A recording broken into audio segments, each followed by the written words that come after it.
All right, everybody, I'm out here on hole number 11 today.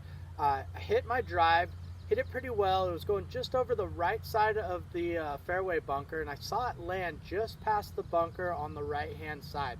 So I didn't think that I'd need to hit a provisional ball. I was pretty confident that I'd be able to find it.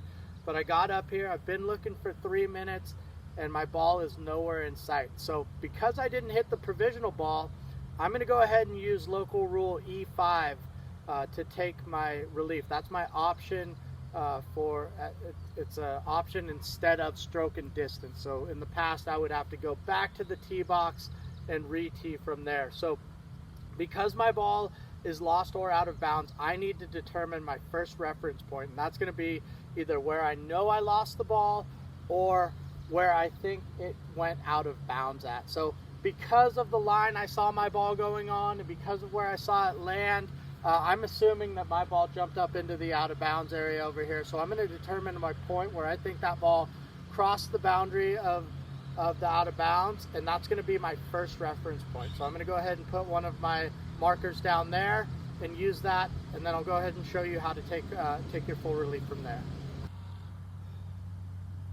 Okay, I've determined my first reference point. That's the area where the ball went out of bounds.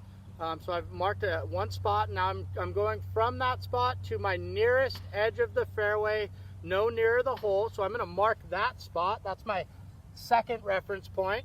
And I'm going to take my 2 club lengths laterally from that point.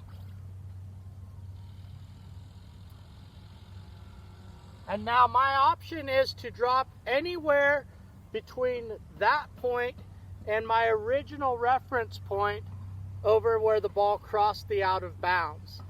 Okay, so I now have a very large area to choose where I want to make my drop from. Okay, so my drop actually extends from here all the way over about 40 yards in that direction, and I can use any of that area that I want to use as my drop area. So what I'm going to do is make sure that the ball lands anywhere in that area and comes to rest anywhere in that area, and I'll be lying 3, hitting my 4th shot.